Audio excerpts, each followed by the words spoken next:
몇 개의 덩어리를 봤죠. 1장부터 11장까지가 창조, 1장부터 5장까지는 다시 창조, 6장부터 10장까지는 홍수, 11장 바벨탑, 12장부터 아브라함 얘기였어요. 25장까지 아브라함 얘기였고 26장이 이삭 한 장, 27장부터 야곱이었어요. 그리고 37장이 요셉 얘기가 시작됐거든요.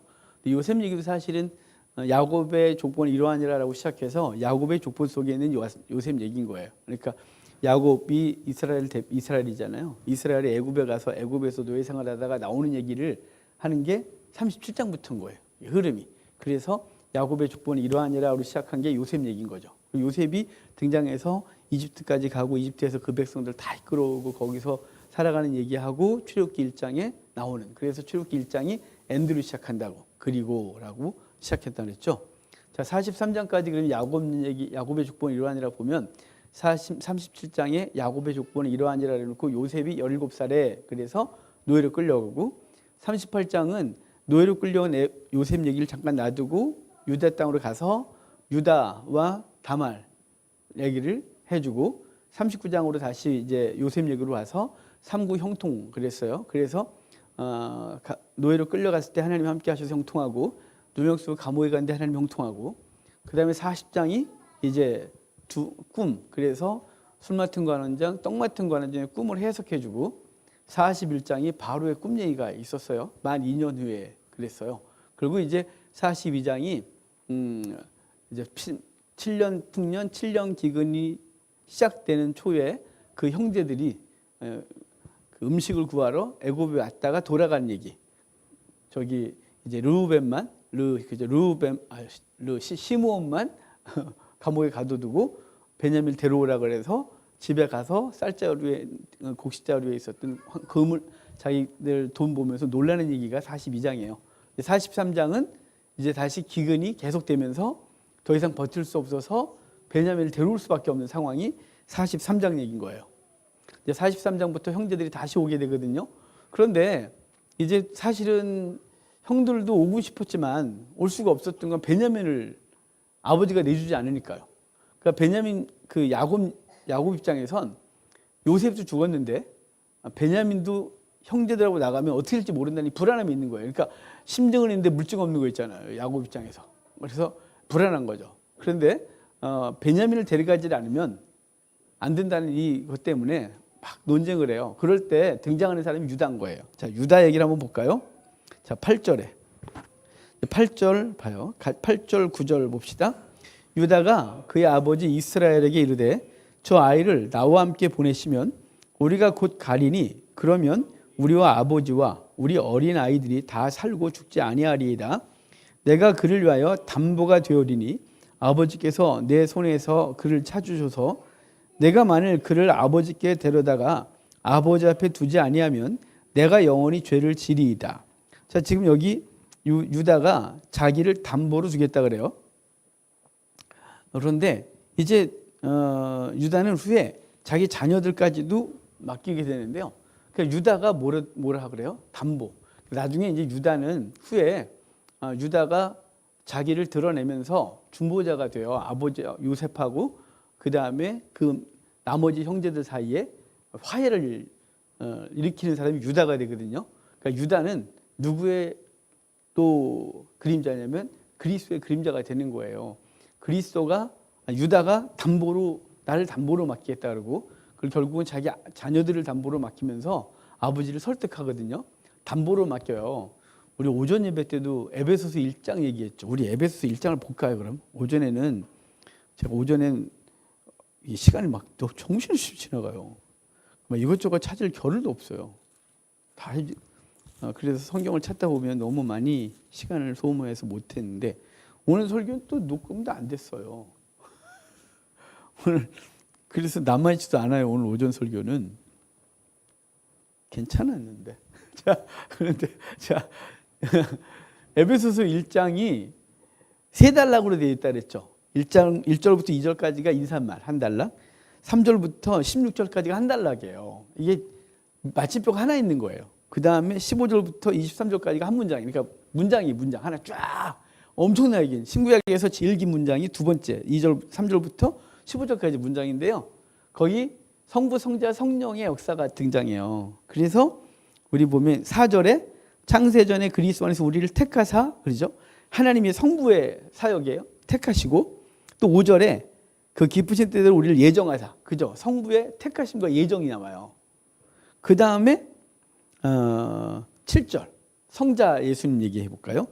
우리는 그리스도 안에서 그의 은혜의 풍성함을 따라 그의 피로 말미암아 속량고 죄사함을 받았다. 그죠? 예수님이 우리를 위하여 죽으신 거예요. 속량고 죄사함을 받은 거예요.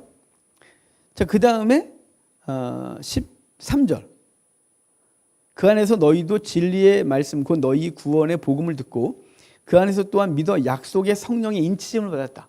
성령의 인치심 받았다 그러죠. 14절 이는 우리 기업의 보증이 되사 그 얻으신 것을 속량하시고 그의 영광을 찬송하게 하렵니다. 그러니까 에베소서 1장 2절부터 14절, 3절부터 14절까지는 어마어마한 얘기인 거예요. 성부 하나님의 예정과 택하심, 그리고 성자 예수 그리스도의 희생, 성령의 인치심, 곧 보증하심으로 우리가 성도됐다. 이 얘기를 하는 거거든요. 그러니까 에베소서 1장 이 두 번째 문장은 엄청난 얘기를 하고 있는 거예요. 자, 다시 본문으로 넘어가면 43장에 유다가 내가 그를 위해 담보가 되어리이다 그래요. 그러니까 이 모든 것들을 위하여 자기가 담보물이 되겠다는 거죠. 그러니까 담보물이 돼요. 그러니까 이것은 예수 그리스도가 우리를 위하여 대신 죽으신, 그 유다는 그리스도의 예표적 존재로 등장해요. 유다 지파가 계속 그 일을 감당할 거거든요. 나중에 저 뒤에 가서 봅시다. 그거는 저 뒤에 가서 마무리할게요. 자, 11절 가볼까요? 아버지가 그들에게 무엇인가 가져가라 그래요. 자, 11절에 그들의 아버지 이스라엘이 그들에게 이르되 그러할진대 이렇게 하라.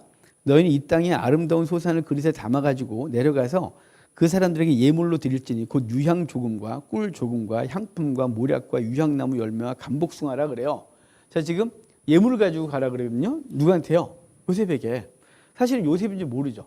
거기 애굽의 총리에게 이거 갖다 주고 잘 보이라 이 말이죠. 지금 이게 밑보였으니까. 그런데 거기에 예물로 유향, 꿀, 모략, 유향나무 열매, 감복숭아 뭐 이렇게 돼 있는데 그러니까 유향, 모략, 꿀 등등이 이렇게 등장해요. 황금과 유향과 모략이 있어요. 황금이 없죠. 근데 여기 뭐 그거 거기까지 갈 건 너무하고 여기 꿀이요. 꿀 보려고. 이 꿀이 우리가 알고 있는 그 꽃에서 나온 꿀이 아니에요. 이 꿀은 이집트가 더 많겠죠. 이집트가 왜냐면 그 나일강 삼각주가 얼마나 풍요로워요. 당연히 거기 꿀이 많겠죠. 근데 이 꿀이 그 꿀이 아니고 쥐엄나무 열매 꿀이에요. 그러니까 우리 쥐엄나무 열매, 그러니까 우리 세례 요한이 먹었던 게 메뚜기와 석청이라 그랬죠. 그 메뚜기라고 한 거. 그 메뚜기 진짜 메뚜기 잡아먹은 거 아니에요. 메뚜기가 얼마나 많아야 그걸 먹어요. 광야에서 하는 SNF나 이런 사람들이 광야에 메뚜기가 있을 리도 없고, 그죠? 풀이 있어야 메뚜기가 있죠. 광야에. 그러니까 뭐 사람이 손길이 닿지 않은 요단 광야, 유대 광야는 좀 있을 수 있지만 메뚜기 매달 메뚜기 잡으러 다녀야 되잖아요. 그게 아니고 이 메뚜기가 하루부 뭐 그래갖고 히브리 언어가 뭐하고 어근이 같냐면 이 쥐엄나무 열매하고 어근이 같아요. 그래서 혼용해 쓰는 거죠. 그러니까 쥐엄나무 열매는 그 쥐엄나무 열매 그 콩 그게 그 다이아몬드 쟤는 캐럿 그래서 그 열매를 캐럿이라 그래요. 그 무게가 다 똑같거든요. 그래서 다이아몬드 무게하고 무게를 잴 때 쥐엄나무 열매 갖고 재요. 근데 콩을 먹는 게 아니에요. 콩 껍질을 먹는 거예요. 콩 껍질이 대추야자 맛이 나요. 근데 대추야자는 되게 쨍하고 달잖아요. 근데 쥐엄나무 열매는 그렇게 쨍하고 달진 않아요. 그 단맛이 그렇게 나요. 그래서 그거를 달이면 우리 홍삼 그 홍삼 뭐라 그러죠? 터먹는 거, 그거 씻어먹는 거. 그것처럼 돼요. 그래서 이스라엘의 특산품이에요. 건강식품이죠. 그러니까 그게 쥐엄나무 껍질을 졸이면 그렇게 되는 거예요. 저기 있잖아요. 제가 이스라엘 사람들을 모시고 가면 그게 떨어져 있어요. 땅바닥에 떨어져 있어요. 흙 묻은 거 막. 사람들이 막 썰어갖고 한 줄로 모아놓은 거 있어요. 근데 제가 그 주워서 털어갖고 제가 먼저 먹고 먹으라 그래요. 더러워서 안 먹겠다 그래요. 먹으라고 막 일부러 강제로 먹이거든요. 그냥 먹어봐야 알잖아요. 이게 어떤지. 맛있어요. 근데 그거 주염 열매 누가 먹었어요? 또 그 돼지 치일 때 탕자가 먹잖아요. 그 돼지 음식 아니에요. 그거 고급 음식이에요. 그래서 그걸 먹이는 돼지는 제물용 돼지예요. 제물로 드리기 전에 그걸 먼저 먹여 살을 찌워요. 먼저 돼지 삐쩍 마른 놈 제물로 드리면 그렇잖아요. 그러니까 제물에 살을 찌울 때 주염나무 열매를 갖다 먹여서 살을 찌워요. 그게 당도도 좋고 그러니까 현대에선 그게 되게 비싸요. 그 조린 거 이렇게 병에 담아갖고 그거 관광객들이 사가거든요. 그 건강식품으로 되게 비싸게 팔려요. 그거예요, 그거 가져가래요. 왜냐면 이게 가나안의 특산품이거든요. 애굽에는 없는지 있는지 모르겠어요. 애굽 땅 이집트에서 내가 그게 잘하는지 모르겠는데 그 문화나 이런 식물을 책을 보면 이게 이스라엘의 그 특산품이라 그래요. 그러니까 그거 갖다가 바치라는 거죠. 등등. 이 꿀이 우리가 생각하는 그 꿀이 아니라는 걸 말씀드리려고. 그래서 일단 이제 보내요. 그래서 보내는데 자, 우리 23절 볼까요? 23절 같이 읽어봐요. 그가 이르되 너희는 안심하라 두려워하지 말라.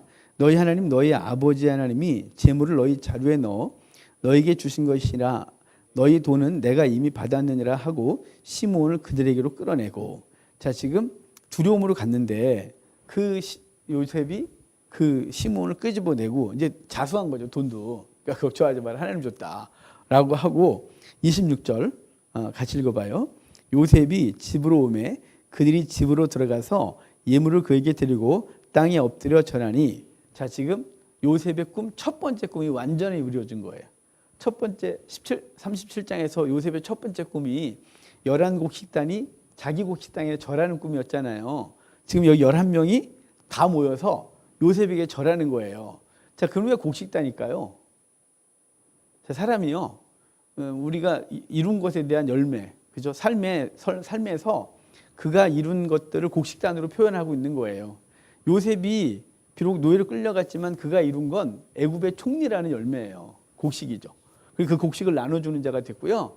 11 아들들은요, 애굽에 그 자기네 집에서 잘 살고 있었지만 기근 때문에 아무것도 못하고 곡식을 얻으러 와요. 그러니까 그들의 곡식단이 이 곡식단에 절하는 상황이 되는 거죠. 그래서 첫 번째 꿈의 실현이에요. 자, 27절 보면 요셉이 그들의 안부를 물으며 이르되 너희 아버지 너희가 말하던 그 노인이 안녕하시냐 아직도 생존해 계시냐 이렇게 물어요. 요셉이 아버지가 얼마나 그리웠겠어요. 그래서 슬쩍 묻는 거죠.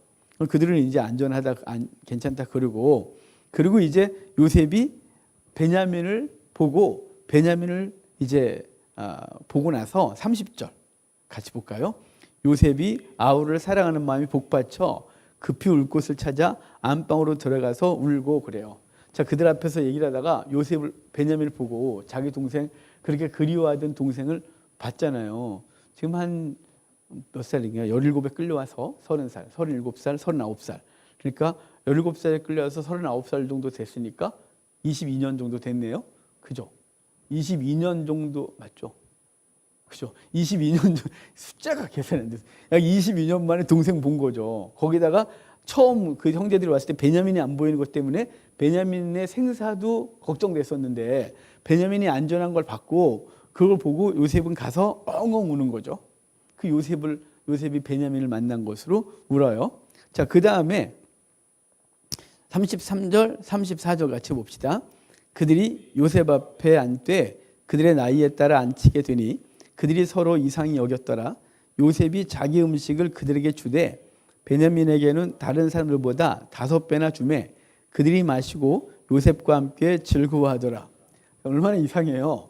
이제 요셉이 사람들을 앉히는데 저기 루벤, 당신 여기, 시므온 여기, 유다 여기 이렇게 앉히는 거죠. 레위가 먼저 레위, 유다 이렇게 쭉 앉히는 거예요.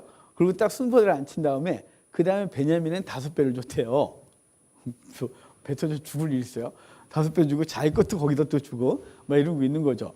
여기서부터 이미 이들은 얼마나 이상했을까요? 말하지 않았는데 서열을 아는 거잖아요. 쫙 앉히고 그다음 베냐민은 5배를 줘요. 그럼 베냐민이 갖고 있는 그 신분을 더 회복시켜주고 그에게 더 많은 복을 주고 있는 상황이죠. 자, 그 다음에 44장 갑시다. 44장엔 사자가 2번 나왔잖아요. 진짜 죽을 뻔한 사건이에요. 자, 이제 그들에게 음식을 먹은 다음에 그들을 돌려보내요. 그들 돌려보내는데 2절 봅시다. 2절. 또 내 잔, 곧 은잔을 그 청년의 자루 아귀에 넣고 그 양식값 돈도 함께 넣으라 하며 그가 요셉의 명령대로 했대요. 그래서 그 베냐민의 자루에는 요셉의 은잔을 집어넣는 거죠. 그런데 이제 그들이 간 다음에 쫓아가서 누명을 씌우는 거죠. 5절 봅시다. 이것은 내 주인이 가지고 마시며 늘 점치는 데 쓰는 것이 아니냐. 너희가 이같이 하냐 악하다. 그래갖고 이제 그들이 아니라고 하는 거죠. 당연히 아니니까. 자, 9절 봅시다. 당신의 종들 중 누구에게서 발견되든지 그는 죽을 것이요 우리는 내 주의 종들이 되리이다. 그래요. 그러니까 우린 다 한 명은 죽을 거고 우리 종이 되겠다. 우리 이렇게 당당하다. 우리 떳떳하다. 그러는 거예요. 우리가 정직하다. 이렇게 말하는 거거든요. 사실 이게 되게 이상한 거예요. 그들은 왜냐하면 요셉에 대해서 정직하지 않았잖아요. 거짓말했고 죽였고 등등. 자, 그런데 여기선 요셉이 누구만 데려오라 그러냐면 그 은잔 있는 그 사람만 데리고 오고 나머지 다 가라고 그러잖아요. 그런데 자, 12절 13절 봅시다. 그가 나이 많은 자에게서부터 시작하여 나이 적은 자에게까지 조사하며 그 잔이 베냐민의 자루에서 발견되지라. 그들이 옷을 찢고 각기짐을 나귀에 싣고 성으로 돌아가니라. 그래요. 사실은 베냐민만 남으라 했는데 다 돌아와요. 그리고 이제 여러 가지를 하게 되는데 여기 이유를 말씀드렸죠. 왜 요셉이 베냐민의 자루에 은잔을 넣고 보냈냐면 베냐민을 공식적으로 빼놓으려고 그러는 거였어요. 아마 요셉이 보기에 베냐민은 여전히 왕따였던 거겠죠. 형들하고 음식을 먹는데 지들끼리 막 떠드는데 베냐민 혼자서 음식을 많이 받긴 했지만 혼자서 저 구석에 꽂아놓은 보릿자루처럼 앉아서 먹고 있는 베냐민을 보는 거죠. 그리고 요셉 입장에서는 내 동생 베냐민도 언젠간 내 꼴 나겠다 싶은 생각. 그래서 그를 내가 챙기고 내가 돌봐야 되겠다 싶은데 방법이 없잖아요. 공식적으로 그를 데리고 있어야 되는데. 그래서 그를 걔에게 누명을 씌우고 그는 죄인처럼 해서 놔두고 그럼 가라면 다 갈 줄 알았어요. 왜냐하면 그의 형들이 자신을 팔았고 형들은 당연히 베냐민을 꼴보기 싫어하니까 잘 됐다 그러고 그리고 놓고 갈 줄 알았단 말이죠. 근데 그들이 다 안 가는 거예요. 요셉의 입장에서는 작전에 지금 미스가 생겼어요. 요셉은 그 형들이 동생을 버리고 갈 줄 알았거든요. 요셉은 이렇게 작전을 펼치는 건 베냐민을 자기가 품고 살려고 했던 거고 나머지 다 돌려보내고 요셉도 맨 처음부터 그 형들을 다 돌볼 생각은 없었어요. 베냐민 하나 챙길 생각이었죠. 그런데 그들이 와서 난리가 나요. 근데 이때부터 누가 등장하냐면 본격적으로 유다가 등장하는 거죠.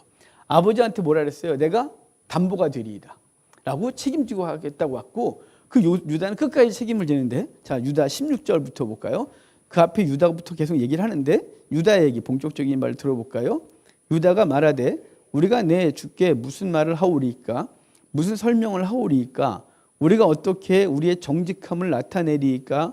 하나님이 종들의 죄악을 찾아내셨으니 우리와 이 잔이 발견된 자가 다 내 주의 노예가 되겠나이다. 그러니까 하나님이 우리의 죄를 끄집어냈대요. 그러니까 지금 맨 처음에 첫 번째 왔을 때부터 그들은 과거의 죄가 기억나는 거예요. 아, 우리 그 죄 때문에 그래. 우리가 그때 요셉의 소리를 듣질 않았어. 요셉이 살려달라고 외쳤는데 우리 냉정하게 팔아먹었어. 등등등 이런 얘기를 했고 그리고 이제 됐다 싶어 돌아가고 있는데 또 일이 벌어지니까 이것은 하나님 우리의 죄를 또 드러나게 하셨다. 우리가 다 노예가 되겠습니다. 라고 하는 거예요. 사실은 요셉은 전혀 그럴 생각이 없어요. 어디 볼까요?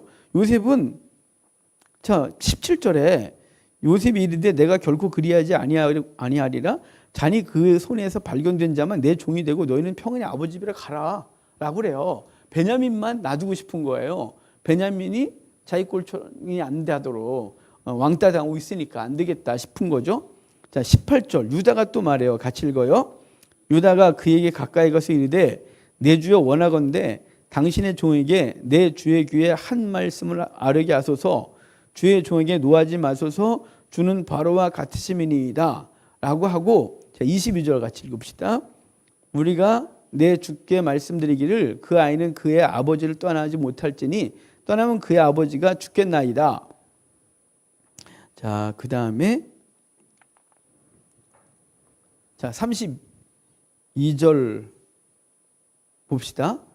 주의 종이 내 아버지에게 아이를 담보하기를 내가 이를 아버지에게로 데리고 돌아오지 아니하면 영영이 아버지께 죄짐을 지리이다 하였사오니 이제 주의 종으로 그 아이를 대신하여 머물러 있어 내 주의 종이 되게 하시고 그 아이는 그의 형제들과 함께 올려 보내소서라 그래요. 자, 지금 여기 왜 유다가 계속 등장한다고요? 유다는 그리스도의 예표라고요. 자, 그리스도의 예표로서 유다는 담보음을 맡기고 베냐민을 대신하여 자기를 내어줘요. 다른 형제들이 아무 소리 안 하고 있거든요. 다른 형제들이 그냥 겁만 먹고 이걸 어떻게 이 상황을 벗어날까 생각할 때 유다는 애초부터 자기를 담보물로 맡겼고 그리고 자기의 자녀를 담보물로 맡겼고 와갖고 그러니까 얘를 내줘야 아버지의 생명도 살고 그러는 거예요. 그래서 베냐민을 대신하여 자기가 남겠다고 하는 거죠. 그러면 유다는 왜 이렇게 적극적이냐 이 말이에요. 유다도 모른 척하고 갈 수 있잖아요. 유다가 뭐 이렇게 대단하다고. 유다가 이럴 수 있었던 건 유다가 창세기 38장 사건이 유다로 아버지를 이해해요. 아버지를 이해하게 했어요. 무슨 얘기냐면 38장에 그는 첫째 아들, 둘째 아들을 잃어요. 그죠? 오난을 잃죠. 그리고 다말과의 관계 속에서 베레스와 세라를 낳아요. 그래서 자기는 두 아들을 가슴에 묻어본 적이 있는 거죠. 그러니까 그때 가슴 아픈 걸 유다가 잊을까요? 여러분 자식이 잘못되면 가슴에 묻는 거잖아요. 유다는 그걸 두 번이나 했어요. 그래서 셀라를 못 내준 거죠. 얘 하나 남은 거 얘도 어떻게 잘못되면 큰일 나니까 유다 입장에서는 뭐 율법이고 뭐고 다 필요 없고 얘를 잃는 건 죽는 것만 못하는 거예요. 근데 다말이 변장하여 잠자를 냈고 베레스와 세라를 낳는 바람에 둘째 셋이 됐죠. 그래서 자기 호족에 입적시켜서 아들이 5이 되는 거예요. 둘은 죽었지만 유다는 자식을 둘을 잃어봤어요. 그래서 자식을 잃은 아버지의 마음을 유다만 알아요. 그리고 유다만 알기 때문에 유다는 적극적으로 베냐민을 대신하여 자기가 죽겠다는 거예요. 아버지의 사랑 상관없어요. 아버지가 자신들을 베냐민과 요셉은 편애하고 자기들 미워하지만 라헬의 자식들이라고 미워하지만 그럼에도 불구하고 아버지를 이해하는 건 유다밖에 없는 거예요. 그래서 유다가 적극 변호하고 관계를 회복시키거든요. 히브리서 2장 봅시다. 히브리서 2장 볼까요? 히브리서 2장 18절. 2장 18절 봐요. 찾으셨어요? 히브리서 2장 18절. 그가 시험을 받아 고난을 당하셨은즉 시험 받는 자들을 능히 도우실 수 있느니라. 자, 그 다음에 2장 뒤에 4장 15절 봐요. 15절 16절 같이 읽어볼까요?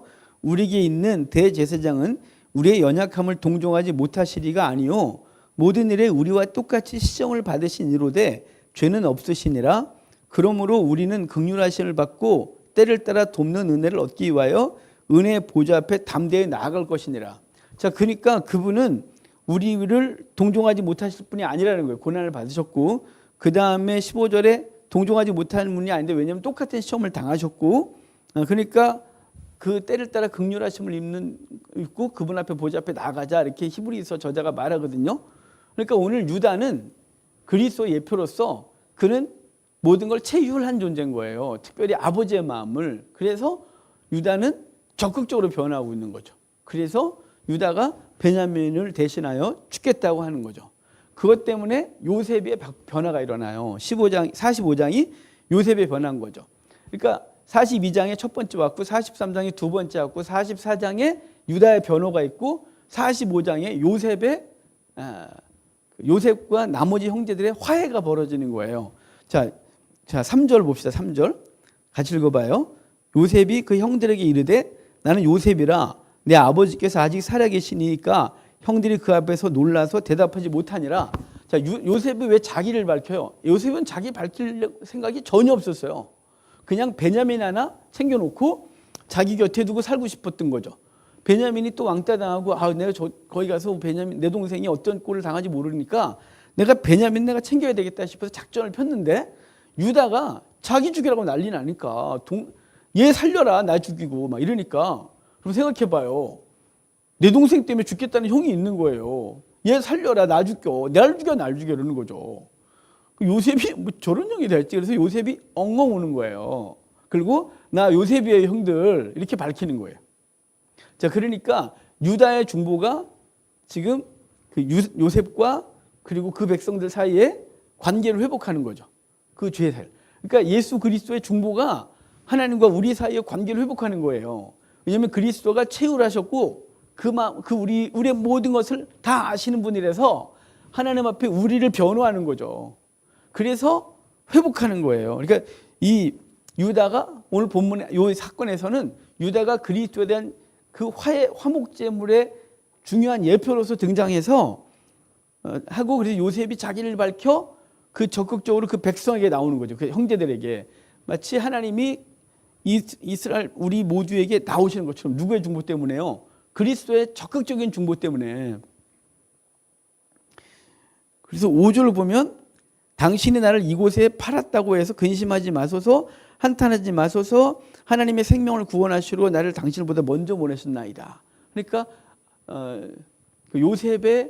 요셉도 마찬가지로 자기가 여기 온 것은 그들을 구원하기 위함이다 라는 것으로 또 밝혀요. 그래서 이제 그 다음에 이제 얘기들은 아름다운 얘기들이죠. 7절에 하나님이 큰 구원으로 당신들의 생명을 보존하고 당신들의 후손을 세상에 두시려고 나를 당신보다 먼저 보내셨습니다.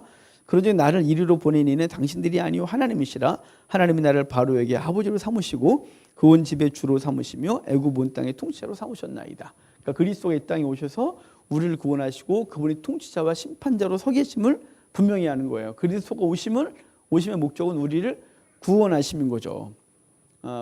그 구원받은 우리들이 하나님 앞에 뭘 해서나 아무것도 없지만 그분이 사랑으로 우리를 구원하시는. 그리고 요셉이 그래서 단 한 번도 원망이나 불평이 없이 이 모든 시간들을 보내고 있었던 거예요. 자, 이제 아버지를 모셔오라 하고 15절 봅시다. 15절, 14, 15 같이 읽어요. 자기 아우 베냐민의 목을 안고 우니 베냐민도 요셉의 목을 안고 우니라. 요셉이 또 형들과 입맞추며 안고 우니 형들이 그제서 요셉과 말하니라. 누가 먼저 자기를 열었어요? 요셉이요. 요셉이 자기를 열고 그 신분으로 낮아졌을 때 관계가 회복되는 거죠. 그러니까 감히 올라올 수 없는 존재들. 죄인이고 그리고 신분으로도 올라올 수 없는 존재. 요셉이 기꺼이 낮아져요. 그리고 그 관계를 회복하는 거죠. 자, 18절, 19절, 20절 같이 봅시다. 너희 아버지와 너희 가족을 이끌고 내게로 오라. 내가 너희에게 애굽의 좋은 땅을 주리니 너희가 나라의 기름진 것을 먹으리라.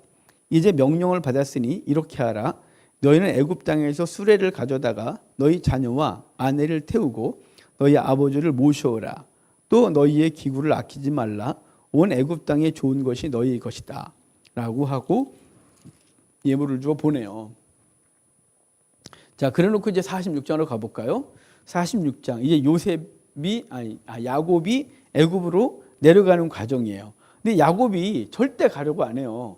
왜냐하면 그 집안은 계속 브엘세바에 머물러서 하나님의 특별한 그 계획하신 가운데 있는 족속이니까 움직이면 안 된다는 걸 너무 잘 아는 거죠. 계속 그건 주지됐으니까.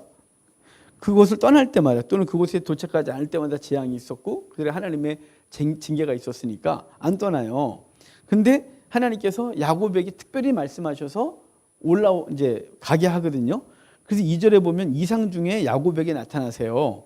그리고 4절을 봅시다. 3절 4절 같이 봐요. 하나님이 이르시되 나는 하나님이라. 내 아버지 하나님이니 애굽으로 내려가기를 두려워하지 말라. 내가 거기서 너로 큰 민족을 이루게 하리라. 내가 너와 함께 애굽으로 내려가겠고 반드시 너를 인도하여 다시 올라올 것이며 요셉이 그의 손으로 내 눈을 감기리라 하셨더라. 이렇게 말해요. 그래서 이제 야곱을 애굽으로 내려가게 해서 온 집안이 다 내려가게 되는 거죠. 이 모든 것은 언제부터 시작된 거예요? 아브라함부터 시작된 거죠. 창세기 15장에 쪼갠 고기를 놓고 언약을 할 때 그때 하나님께서 내 후손이 4대 이제 애굽에서 노예 생활하고 4대 만에 돌아오리라 큰 민족이 돼서 오겠다고 했는데 그 일이 이제 본격적으로 시작되고 있는 거예요. 애굽으로 내려가고 후에 돌아올. 근데 거기도 약속하기를 큰 민족이 되게 하겠다라고 말해요. 그러니까 이런 약속을 받고 내려가게 되는 거죠. 그래서 이제 그 뒤에 쭉 그런 얘기를 하고 야곱의 일행이 도착한 얘기를 합니다. 자, 그 다음에 34절 볼까요? 27절 봐요. 27절.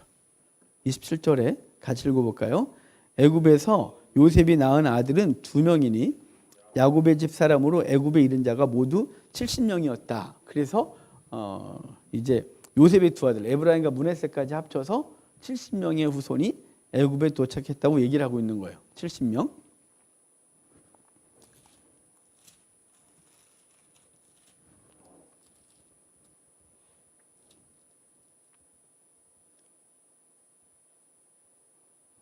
자, 34절 봅시다. 당신들은 이르기를 주의 종들은 어렸을 때부터 지금까지 목축하는 자들이 온데 우리와 우리 선조가 다 그러하니이다 하소서. 애굽 사람은 다 목축을 가증히 여기나니 당신들이 고센 땅에 살게 되리이다. 자, 지금 요셉은 야곱이 바로에게 나갈 때 말을 넣어줘요. 땅을 어디 살래? 그러면 고센 땅에 살겠다고 말하라고. 그 이유를 또 분명히 말하죠. 이집트 사람들은 농업을 귀하게 여기고 목축을 가증하게 여겼거든요. 왜냐하면 정착민들이 보기에는 목축을 하는 사람들은 영 아닌 거예요. 목축하는 사람들이 공부도 안 하지, 그죠? 맨날 피 봐야 되지. 뭐 그냥 그래요. 지금도 중동의 베두인들, 그다음에 중앙아시아에 살고 있는 목축하는 사람들을 보면 정말 삶이 팍팍합니다. 뭐 그렇지 않겠어요? 야, 가끔 영상들 다큐 같은 거 보면 와 그래요. 공부도 안 하죠. 그래서 지금 약간 그쪽에 뭐 문맹률도 높고 그러거든요. 그러니까 당시 더 했겠죠. 근데 정착민들이 보기에는 그들은 영 야만족 같은 거예요. 근데 이집트는 유목할 이유가 없었어요. 왜냐하면 땅이 풍요롭기 때문에 넉넉한 땅. 그리고 뭐 어디 갈 일도 없고. 그러니까 농업을 형성할 수밖에 없었고 농업의 신들을 숭배할 수밖에 없었죠. 그러니까 농업은 귀하고 목축은 아주 가증한 거였어요. 그러니까 목축하는 사람들을 아주 하찮게 보는 거죠. 그래서 목축하는 자기들은 하찮은 존재고 가증한 존재니까 맨날 피를 봐야 되고 백정 같은 놈들이니까 우리 저 구석에 살겠습니다. 이게 고센 땅인 거예요. 고센 땅은 되게 좋은 땅이에요, 사실은. 왜냐면 근데 그 이집트의 그 멤피스나 이쪽에서 보면 굉장히 가해 땅이고 이스라엘에서 내려가자마자 첫 번째 만나는 이집트 나일강 삼각주가 고센 땅이에요. 그러니까 그 길을 달라고 하는 거예요. 이유를 그렇게 말하는데 그래서 나중에 들어갔으니 그 땅을 달라고 하죠. 그 땅을 줘요. 왜 그럼 요셉이나 야곱은 그 땅을 달라고 그랬을까요? 이왕이면 수도 근처에 사는 게 훨씬 더 낫지 않았을까요? 요셉이 중앙에 총리를 있고 그리고 요셉의 자녀들은 계속해서 중앙에 관리로서 중앙 그 정치 무대에 계속 등장하고 있을 텐데 왜 이들은 저 시골 구석에 살겠다고 했냐 이 말이에요. 그것은 딱 하나의 이유가 주님께서 그들을 부르시면 언제든지 곧바로 가나안 땅으로 가겠다고 그 이집트 초입에 살고 있는 거예요. 그래서 언제든지 부르면 가겠다. 그러니까 이 고센 땅이 갖고 있는 상징성은 우리로 하면 본향을 향하여 마음을 두고 있는 거죠. 강림신앙, 우리 천국을 소망하면서 오늘을 살아가는 사람의 삶의 자리가 고센인 거예요. 그러니까 고센 땅에 있는 건 풍요로움이나 다른 것으로 있는 게 아니라 주님께서 가라 그러면 곧바로 나갈 준비하는 땅이 고센 땅인 거예요. 근데 우리는 우리 매일매일 살면서 나갈 준비 안 하고 살죠. 영원히 살 거라고 이 땅에 마음을 두고 살아가고 있는 게 우리 모습이에요. 우리는 고센 땅이었어요. 창세기에서 우리가 살아가는 땅을 2번 말했네요. 벌써 하나는 그랄. 그래서 하나님의 은혜가 있으면 100배, 은혜가 없으면 꽝인 땅 그랄에 살아요. 우리는 하나님의 그랄에 살면서 은혜를 기대하고 살아요. 그리고 고센 땅. 우리는 천국을 소망하면서 살아가는 땅. 이 고센이에요. 그러니까 고센을 달라고 한 건 고센 땅의 토질이 어쩌고 거기가 뭐 경치가 좋고 다 필요 없어요. 거기선 언제든지 가나안 땅으로 들어가라 그러면 곧바로 들어갈 수 있는 땅. 주님께서 가! 그러면 갈 수 있는 땅. 그래서 본향을 향하고 있는 땅이 고센이 돼서 고센에 머물도록 이야기를 하고 있는 거죠. 동의한 거죠. 그래서 이제 47장은 바로 앞에 나가서 이제 이야기를 하는 장면이에요. 거기 7절 볼까요? 7절 요셉이 자기 아버지 야곱을 인도하여 바로 앞에 서게 하니 야곱이 바로에게 축복하며 바로가 야곱에게 묻되 내 나이가 몇이냐? 야곱이 바로에게 아뢰되 내 나그네 길은 세월이 130년이니이다. 내 나이가 얼마 되지 못되니 우리 조상의 나그네끼리 연조에 미치지 못하나 험악한 세월을 살았나이다. 그래요. 야곱이 바로를 축복하고 그리고 이제 자기 얘기를 하면서 험악한 세월을 살았다는데요. 험악한 세월을 안 산 사람 한 명도 없어요. 다 험악해 인생은. 그래서 장례식 가서 얘기하면 다 통해요. 다 험악했거든요. 누구 하나 험악한 저 사람은 편안하게 살겠다 그런 사람 하나도 없어요. 제가 죽음 앞에 서 보면 언제니까 장례식 앞에 서 보면 그 사람 인생을 쭉 유추해 보면 다 똑같아요. 정도의 차이가 있고 종류가 다른 거죠.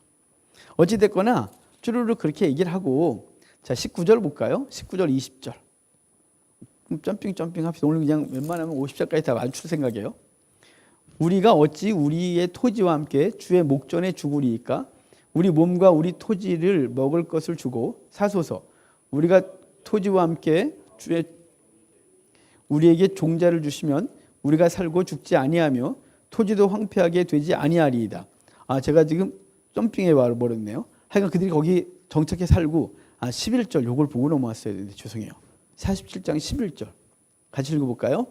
요셉이 바로의 명령대로 그의 아버지와 그의 형들에게 거주할 곳을 주되 애굽의 좋은 땅 라암셋을 그에게 주어 소유로 삼게 하고 고센을 뭐라 그래요 지금? 라암셋이래요. 사실은 라암셋이라는 지명은 출애굽 때 생긴 지명이에요. 출애굽 때 이때는 400년 전이잖아요. 그래서 성경학자들이 이게 뭐 잘못됐니 그러거든요. 참 답답해 죽겠어요. 왜 성경을 자꾸만 이상하게 보려고 하는지 믿음의 눈으로 보면 다 보일 걸 비판적으로 보니까 비평학자들이 복문 비평하는 사람들이 그러거든요. 그러면 이상한 거예요. 왜냐하면 라암셋은 그때는 없던 지명인데 왜 라암셋이 샀다 그러냐. 여러분 이거 기록 시점이 언제예요? 출애굽 때예요. 기록 시점이. 그러니까 야곱 입장에서는 고센 달라 그랬고 그리고 이 신세대들 입장에서는 거기 땅이 라암셋. 우리가 지금 여기 지금 노역하고 있는 여기야. 여기 라암셋에 살게 했다라고 해서 지금 모세가 글을 쓰고 있는 현재 시점이 라암셋이고 그의 조상 야곱의 시점에선 고센이고 이해가 되시죠? 그 기록 시점인 거예요, 이거는. 그러니까 그렇게 보면 돼요. 거기 멈췄고 13절부터 이제 요셉이 이게 요셉의 토지법이라고 하는 법이 만들어지거든요. 이 토지법 그러니까 이상하네요. 후에 토지법이 만들어지는데 자 이제 기근이 계속되면서 하나님께서 그 왕조 힉소스 왕조를 강하게 하고 힉소스 왕조를 강하게 함으로 그에 함께하고 있는 요셉과 그 이스라엘 족속들이 부강하게 하고자 하는 일이 시작되는 거예요. 7년 풍년 7년 기근은 7년 풍년 동안 곡식을 쌓아뒀고 7년 흉년 동안 그것이 효과를 발휘하는데 바로 그것은 이집트 사람들이 기근 때문에 먹고 살 게 없어요. 그러니까 추수를 해도 1년 동안 1년을 채울 수 없으니까 여러분 아무리 땅이 곡식을 안 내도 기본은 내요. 근데 풍요롭지 않은 거죠. 한 해를 풍성하게 먹을 수 못하니까 모자라는 건 전부 다 사와야겠죠. 그러니까 그런 걸 사다 보니까 돈 떨어지고 올해는 뭐 그렇다 치더라도 좀 빚 좀 내고 좀 이렇게 빚 내고 살았는데 내년 또 그러니까 이제 감당이 안 되는 거 아니겠어요? 그래서 맨 처음에는 돈 주고 곡물을 사가요. 돈 떨어지니까 그들이 이제 가축을 줘요. 땅은 남아 있어야 되겠어요. 가축 갖고 음식을 사가요. 곡물을 사가요. 그 다음에 이것도 안 되니까 땅 팔아요. 이 땅을 가져가시죠. 그래서 땅 팔아서 곡물을 사가요. 그 다음에 이제 계속되니까 이제 지들을 팔아요. 그래서 자신들을 애굽의 노예로 스스로 삼아요. 그리고 이제 끝나는 게 7년 기근이에요. 그러면서 공식적으로 땅과 모든 소유가 애굽 힉소스 왕조 소유가 되는 거예요. 그러니까 힉소스가 강제적으로 이집트를 점령했을 때는 하이집트를 그러니까 상이집트, 하이집트를 해서 저쪽 상류 쪽은 본토인들이 가서 갖고 있었고 하이집트는 그 셈족들이 계속 난민으로 들어오다가 거기 정착하고 그들이 확 뺏어버렸거든요. 무력으로 뺏었을 때는 본토인들에게 강압적으로 뺏는 방법밖에 없잖아요. 내 이거사 그래서 강제로 뺏고 막 그랬는데 이게 얼마나 불편했을까요? 그래서 계속해서 그렇게 유지될 수는 없는 거죠. 사람이 계속 핍박을 당하고도 한계가 있는 거지. 그런데 이제는 7년 풍년 7년 기근이 지나면서 국토가 공식적으로 힉소스 왕조께 되고 그리고 그들도 공식적으로 노예가 되고 모든 가축이 다 정붙게 돼요. 그래서 그때부터 땅을 다시 주면서 농사짓고 5분의 1을 세금으로 바쳐라고 해서 그러니까 20% 소출의 20%를 세금으로 바치는 거에서 땅을 다시 불화해 주는 거죠. 이걸 안 내면 싸울 것도 없어요. 때릴 것도 없어요. 협박도 필요 없어요. 그만하시죠. 뭐 이거 부쳐 먹을 사람 그러면 되는 거니까. 그때부터 힉소스 왕조가 안정권에 들어서요. 왜 힉소스 왕조를 안정권에 들어서는 얘기를 이 47장에서 끝까지 할까요? 그것은 하나님께서 아브라함에게 내 후손이 400년 만에 돌아올 때 큰 민족에 대해서 돌아오겠다는 거죠. 지난주에도 했던 것 같아요. 두 가지가 만족된다. 하나는 정치적 안정, 하나는 경제적 안정. 근데 정치적 안정은 요셉이 중앙 총리로 있으면서 되는 거고, 경제적 안정은 좋은 땅을 갖고 있어야 되죠. 고센 땅이 바로 좋은 땅이에요. 나일강 상수가 다 그러니까. 그러니까 그 정권이 안정되고 그 정권을 안정시킨 건 그 민족을 부흥하게 하기 위함이에요. 우리가 나라와 민족을 기도하자 그러잖아요. 나라와 민족을 기도할 이유가 있어요. 기도할 이유는 뭐냐면요. 너희가 평안하게 신앙생활하고 그리고 그 평안한 신앙생활로 힘을 내서 전 세계 열방에 복음을 증거하는 거죠. 힘 없으면 아무것도 못하는 거예요. 정치가 불안한데 무슨 교회가 안정을 찾아요. 박해를 당하고 박해 가운데 무슨 선교를 적극적으로 하겠어요. 선교가 돌아온 지가 벌써 선교 백한 지가 꽤 됐는데 경제가 점점 어려워지는 거죠. 그래서 나라와 민족을 기도해야 되는 거예요. 지도자를 위해 기도하고 민족을 위해 기도하는 거예요. 그러니까 우리는 성도는 늘 기도할 수밖에 없는 거죠. 박수 칠 것도 없고 하나님 앞에서 안타까움으로 기도하는 거예요. 어찌됐거나 지금 요셉이 하나님의 힉소스 왕조를 복주시는 이유는 그 히브리 민족을 향한 하나님의 계획을 이루기 위함이에요. 모든 게 초점이 어디 있어요? 주의 백성에게 있어요. 주의 백성을 성장시키고 끄집어내려고 애굽의 총리가 되게 하고 요셉을 팔고 요셉이 갔을 때 힉소스 왕자가 나라를 전복해서 자기들이 갖고 그 불완전한 정권으로 뭘 할 수 없으니까 7년 풍년 7년 기근 사건을 통해서 이 정권을 안정시키고 그 안정된 상황에서 야곱의 자손들은 경제적으로 풍요를 갖고 풍요로와 애도 순풍순풍 낳고 200만이 넘는 사람이 될 때까지의 성장이 주어지는 거죠. 그러니까 하나님은 당신의 백성들에게 세밀하게 관심을 갖고 있어요. 그게 지금 47장까지 얘기고 48장 가봅시다. 47장 29절 30절 봅시다. 이스라엘이 죽을 날이 가까움에 47장이에요. 그의 아들 요셉을 불러 그에게 이르되 이제 내가 내게 은혜를 입었거든 청하건대 내 손을 내 허벅지 아래에 놓고 인애와 성실함으로 내게 행하여 애굽에서 나를 장사하지 아니하도록 하라. 내가 조상들과 함께 눕거든 너는 나를 애굽에서 메어다가 조상의 묘지에 장사하라. 여기까지 봅시다. 자, 지금 야곱이 요셉에게 어떤 행위를 요구하죠. 이 장면은 아브라함이 엘리에셀을 하란 땅에 보내면서 이삭의 아내감을 선택하라고 할 때 그 종의 손을 자신의 허벅지 아래 놓게 했었거든요. 그게 고환에 넣는다 그랬죠. 그 주인의 고환에 손을 대고 하는 언약이에요. 여기도 똑같이 하는 거예요. 요셉의 손을 야곱이 자기의 고환에 대게 하고 언약하게 해요. 이 언약은 뭐냐면 나를 반드시 내가 죽거든 반드시 고향 땅 묻으라는 거죠. 아브라함 언약은요. 거기서 여인을 데려다가 반드시 데려오라는 거예요. 거기 그 여인이 안 온다고 데려가지도 말아야 되고 그렇다고 없다고 해서 다른 여인과 결혼시켜도 안 되고 반드시 거하는 곳은 이곳이어야 되는 거예요. 브엘세바. 야곱도 그 죽음이 브엘세바로 가기를 원하는 거예요. 그래서 그 안에 손을 놓고 하는 거죠. 그러니까 아브라함에게 있어서는 그 브엘세바가 하나님의 약속의 땅이었으니까 그곳에 그 훈련받고 약속한 그 땅에 있어야 되고 야곱의 입장에서는 본향이기 때문에 그 땅으로 돌아갈 것에 대한 얘기를 요셉에게 그 언약을 하게 하고 맹세시키는 거죠. 그리고 48장, 49장은 야곱의 축복 기도인 거예요. 야곱의 축복 기도에 우리가 잘 아는 대로 이제 요셉이 두 아들을 데리고 오고 두 아들에게 이렇게 거꾸로 하죠. 르우벤과 므낫세를 바꿔요. 자, 5절, 6절 볼까요?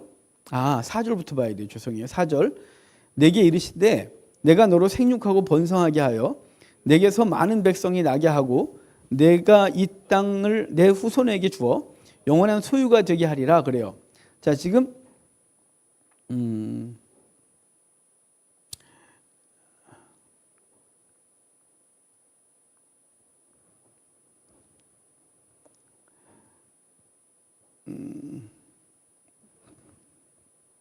그 땅을 주겠다고 하고 봅시다. 이거 어떻게 넣어?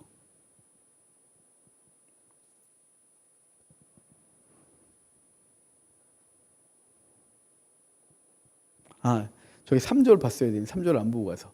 요셉에게 이르되 이전에 가나안 땅 루스에서 전능하신 하나님이 내게 나타나 복을 주시며 그 땅을 다 주겠다고 했대요. 그래서 그 땅을 내 후손에게 주어 영원한 소유가 되게 하리라 하셨다 그래요. 그래서 가나안 땅 얘기를 하면서 에브라임과 므낫세를 데려다가 이들은 내 것이다 그래요. 여기 5절에 보면 내 것이다 그래서 에브라임과 므낫세가 손자가 아니라 내 아들의 반열에 오르는 거예요. 6절에 그래서 이들 후에 내 소생은 내 것이 될 것이며 그들의 유산은 그들의 형의 이름으로 함께 받으리라. 그러니까 에브라임과 므낫세가 야곱의 아들의 반열로 올라서 그 자신의 유산을 나눠 갖는다는 거죠. 그러니까 이게 무슨 얘기냐면 그래서 요셉을 제가 육적 장자라 그랬죠. 재산을 13개로 나눠서 요셉에게 2개를 준 거예요. 그래서 요셉의 아들들이 하나씩 받아서 13의 지파가 되게 되죠. 나중에 레위 지파는 창세기 출애굽기 32장에서 제사장 지파로 빠져나오고 에브라임과 므낫세가 한 지파씩 차지함으로 12지파가 다시 되어지는 일이 벌어져요. 그래서 에브라임과 므낫세가 그 각각의 유산을 아버지 걸 받게 돼요. 자, 또 봅시다. 14절. 이스라엘이 오른손을 펴서 차남 에브라임의 머리에 얹고 왼손을 펴서 므낫세의 머리에 얹으니 므낫세는 장자라도 팔을 엇바꿨다. 그래요. 그러니까 요셉이 아내 아버지 잘못했으니 안다. 냅둬라. 그래갖고 바꿔서 차자가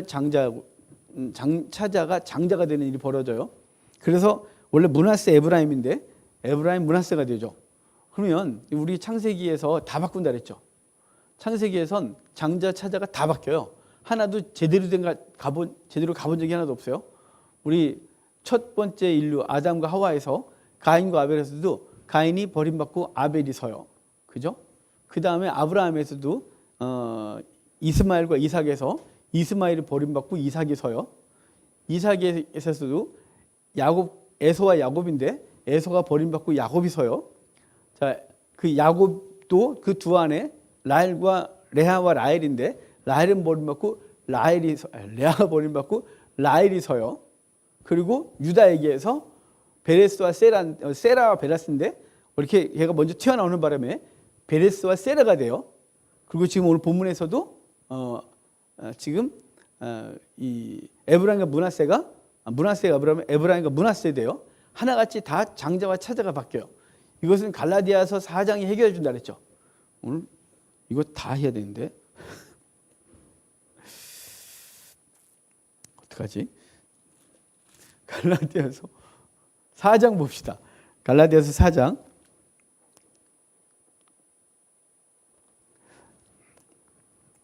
우리 저하고 공부를 다 했던 거지만 다시 한번 또 보도록 할게요.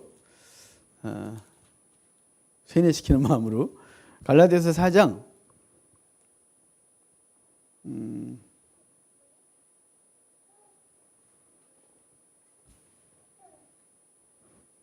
이제 3장 보고서 계속 보고 찾으니 없죠. 4장 21절부터 봐야 돼요.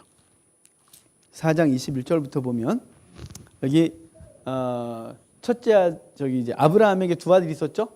이스마엘과 이삭. 그의 하나는 이스마엘을 낳은 사람은 하갈, 이삭을 낳은 사람은 사라. 이거를 대조해서 말해요. 볼게요. 내게 말하라. 율법 아래 있고자 하는 자들아 율법을 듣지 못하였느냐. 기록된 바 아브라함에게 두 아들이 있으니 하나는 여종에게서 하나는 자유 있는 여자에게서 낳았다 하였으며 여종에게서는 육체를 따라 낳고 자유 있는 여자에게서는 약속을 따라 말미암았다. 자, 여자는 이스마엘은 육체를 따라 낳았다. 그리고 자유 있는 여자는 약속을 따라 낳았다. 이 육체와 약속을 일단 기억해 두셔요. 이것은 비유니 이 여자들은 두 언약이래요. 하나는 신의 산 언약, 하나는 종을 낳았고 하갈이고. 25절 이 하갈은 아라비아에 있는 신의 산에서 율법 받았잖아요. 지금 있는 예루살렘과 같은 곳이니 그가 그 자녀들과 더불어 종로로 타고 오직 위에 있는 예루살렘은 자유자니 신의 산과 예루살렘이 대조되는 거예요. 자유자, 종이 아니에요. 곧 우리 어머니라. 기록된 바 잉태하지 못한 자여 즐거워하라. 산고를 모르는 자여 소리질러 외치라. 이는 홀로 사는 자의 자녀가 남편인 자의 자녀보다 많다 하였으니 형제들아 너희는 이삭과 같이 약속의 자녀라. 그러나 그때 육체를 따라 난 자가 성령을 따라 난 자를 박해한 것 같이 이제도 그러하다. 그러나 성경이 무엇을 말하느냐? 여종과 그 아들을 내쫓으라. 여종의 아들이 자유 있는 여자의 아들과 더불어 유업을 얻지 못하리라 하였으니 그런즉 형제들아 우리는 여종의 자녀가 아니요 자유 있는 여자의 자녀라. 자, 지금 이 갈라디아서 4장에선 두 여자가 있어요. 하나는 종, 하나는 자유인. 이 종은 신의 산, 자유는 예루살렘. 그리고 이 종은 육체를 따라 낳고 이 하갈은 약속을 따라 낳대요. 근데 육체를 따라 낳은 자녀 하갈과 이스마엘을 쫓겨났고 얘를 박해한대요. 성령을 따라 낳은 자를. 여기 약속을 따라 낳은 걸 성령을 따라 낳았다 그러고 이삭을 성령을 따라 낳은 자를 박해하니까 내쫓아 버렸대요. 그리고 상속은 누가 받아요? 약속을 따라 낳은 자가 받았다 그래요. 첫째가 버림받았고 둘째가거든요. 첫째는 뭐예요? 율법이고 둘째가 복음이에요. 이걸 갈라디아서가 얘기해요. 그럼 창세기와 무슨 상관이냐? 창세기의 첫째는 율법을 따라 낳은 거예요. 육체를 따라. 그러니까 태어나는 자체로 얘는 상속자가 된 거예요. 육체를 따라서. 그냥. 그런데 둘째들은 걔는 자격이 없죠. 둘째로 태어났으니까. 그런데 둘째에게 약속만 있어요. 하나님이 주겠다. 그래서 뱃속에서 에서와 야곱이 싸울 때 둘째에게 약속이 주어져요. 첫째 그 이스마엘과 이삭에게도 이스마엘은 종을 따라 낳고 하나님의 약속을 따라 사라를 통하여 죽은 몸인 사라를 통하여 자녀를 낳아요. 또 에브라임과 므낫세도 얘가 이걸 야곱이 이루는 바람에 약속을 따라 장자가 됐어요. 하나 다. 그러니까 복음은 약속을 따라 낳는 거고 율법은 육체 행위로 낳는 거예요. 그러니까 우리의 구원이 육체 행위로 되는 게 아니라 육체가 나름대로 율법을 잘 지켜냈고 그 율법을 지킨 것으로 상속을 받는 게 아니라 그건 쫓겨나는 거다. 왜냐하면 우리 육체가 불완전하기 때문에 그래요. 우리 육체로 하는 것이 온전치 못하기 때문에 어차피 너는 아무것도 못해. 쫓아나는 거고 그럼 우리는 어차피 아무것도 못하기 때문에 무엇밖에 없냐? 약속밖에 없는 거예요. 하나님이 예수 그리스도를 통하여 주시겠다는 구원 그걸 붙들고 있는 것 그 약속 붙들고 있는 것 예루살렘 언약 복음 붙들고 있는 게 유일한 구원의 조건 그래서 하나님의 나라를 유업으로 얻는 존재가 된 것 이게 지금 갈라디아서가 말하는 거거든요. 그러니까 창세기가 계속해서 계속 이렇게 바꾸는 거는 의도를 갖고 있는 거예요. 계속 우리에게 사인을 준 거죠. 이거는 사실은 어디서 설명을 안 해서 예전에 제가 그 전사 때는 목회 초년 때는 성경 강의할 때는 어째서 맘이에요. 그랬어요. 모르겠어 그게 맨날 바뀌니까. 그런데 갈라디아서 4장 읽다가 그냥 뭔가 뒤통수를 맞은 것 같은 느낌이었어요. 이건 창세기부터 계속해서 율법이 우리를 구원하는 것이 아니라 언약이 우리를 구원한다는 하나님의 약속만이 구원의 조건이라는 걸 분명히 말해주고 있는 게 창세기가 계속 장자와 차자를 계속 바꾸는 거예요. 계속 사인한 거죠. 계속. 그러니까 육체를 따라 낳는 것, 육체의 행위나 능력으로 받는 것은 구원을 받을 수가 없고 오직 약속, 은혜를 따라서만 우리가 구원을 얻을 수 있다는 걸 분명히 말하고 그걸 사인으로 계속 말해주고 있던 게 창세기 48장까지 얘기인 거죠.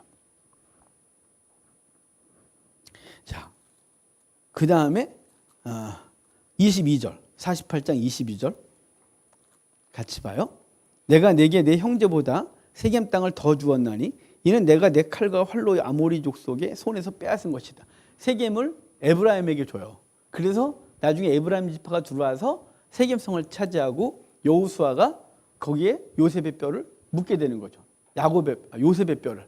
그래서 그 땅은 요셉에게 준 거니까 요셉의 유산으로 영원히 남는 거예요. 그래서 세겜성은 그래서 세겜은 에브라임에게 주어진 유산이에요. 48장은 에브라임과 므낫세에게 한 축복 기도라면 49장은 야곱의 12아들에게 하는 축복 기도거든요. 르, 시, 레, 유 정도까지만 보면 돼요. 나머지 애들은 별게 없어요. 자, 르우벤은요. 아무것도 없어요.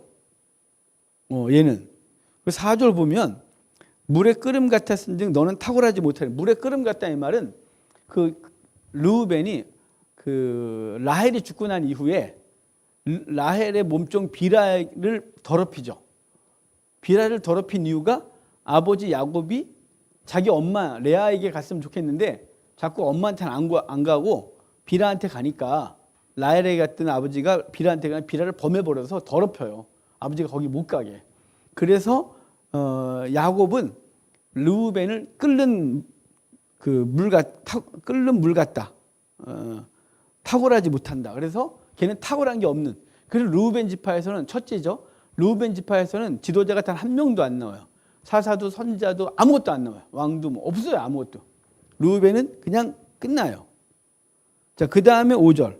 시몬과 레위는 잔해하는 칼이라 그래요. 칼은 폭력의 도구라. 왜냐하면 야곱이 35장에서 그 34장에 디나가 강간당하고 그 사건 때 이 시몬과 레위가 세겜성 사람들한테 할례를 요구하고 할례로 고통스러울 때 이들이 칼로 다 죽여버리고 급히 도망오거든요. 급히 도망오다가 라헬이 죽잖아요. 그 라헬이 죽은 사건은 이 야곱에게 있어서 너무 아픈 사건이에요. 근데 급하게 도망오고 사실은 야곱이 그 땅에 머물러서 그래요. 거기서 10년이나 머물러 있었으니까 그 전에 왔으면 라헬 계속 살았겠죠. 근데 야곱이 하나님 명령 어기고 그 땅에 있다가 디나가 강간당하고 급히 도망오면서 라헬이 난산을 해요. 그리고 베냐민 다 죽잖아요. 그것이 원한이 사요. 야곱이 그래서 시몬과 레위를 꼴보기 싫어해요. 저놈들 때문에 내 마누라 죽었다 이거죠. 그래서 얘네는 흩어지겠다 그러거든요. 흩어지겠다 그래요. 7절에. 그래서 이스라엘 중에서 흩어지리라 그래요. 그래서 후에 시므온은 유다 지파하고 땅을 같이 분배받았는데 시간이 지나면서 유다 지파 안에 흡수돼서 시므온은 사라져요. 다윗 때 가면.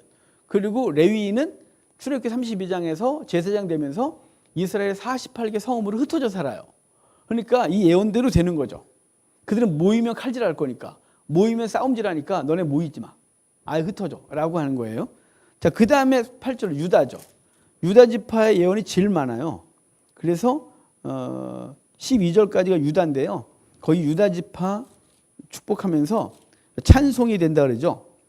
찬송이 된다 이 말은 영광받는 존재가 되는 거예요. 유다 지파에서 그리스도가 나올 거니까요. 또 9절에 유다는 사자 새끼다. 이거 언제 나왔어요? 우리 오늘 아침에 예배 때 인을 뗄 자격 있는 자가 없다고 있다 그러니까 누구냐 그랬더니 다윗의 뿔이 유다 지파의 사자 이렇게 나오죠. 일축죽임당한 어린냐. 여기서 등장하는 거예요. 유다 지파 사자는. 10절에 주. 이게 왕의 지팡이죠. 실록 오시기까지 계속될 거래요. 11절에 후에 이제 나귀 새끼 얘기 나오고 그 옷을 포도주에 빤다 이렇게 돼요. 그러니까 나귀 얘기 나오고 포도주에 빤다 이 말은요. 옷을 포도주에 빨면 어떻게 될까요? 옷이 빨갛게 염색되겠죠. 어떻게 멀쩡하겠어요?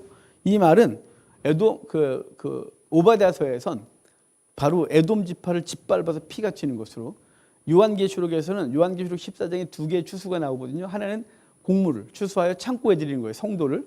그 다음에 그 불신자들 세상을 포도 추수로 해서 짓밟아버려서 그 옷이 붉게 되는 것. 여기부터 계속 그 얘기가 되어지고 완성되는 거죠.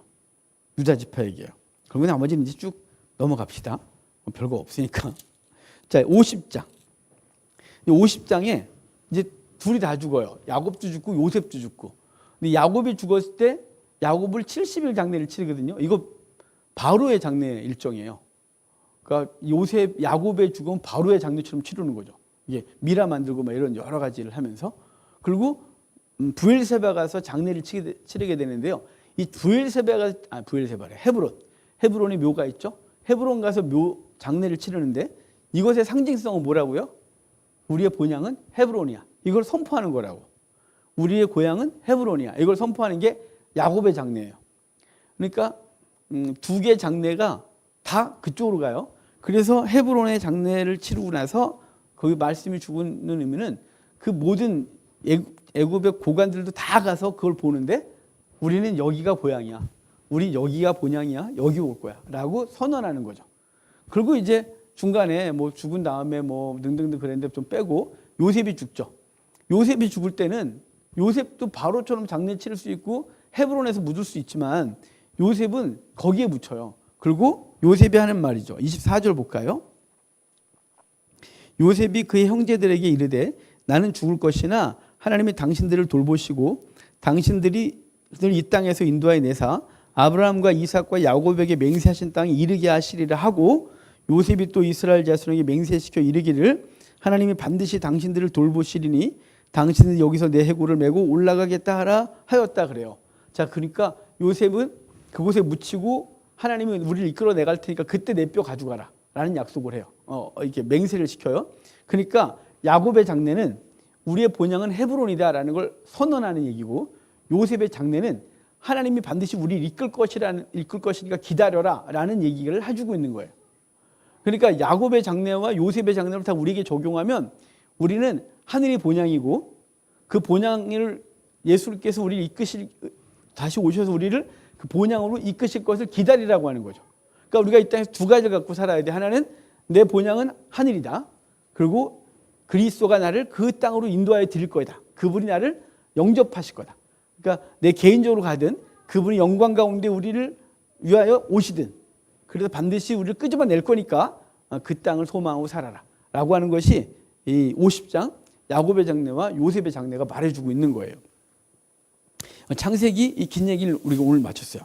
창세기는 그 족장들을 이야기를 통해서 하나님이 믿음의 백성들을 어떻게 만들어 가고 있는지를 인류를 만드시고 그 멸하시고 그 속에서 다시 믿음의 사람을 하나 선택하고 그 오랜 시간 동안 만들어 가시는 작업들, 그 만들어 가시지만 완성이 아니죠. 이제 광야 사건 등등을 통해서 계속 만들어 가시는 이야기를 해주는 게 출애굽기가 되어져요.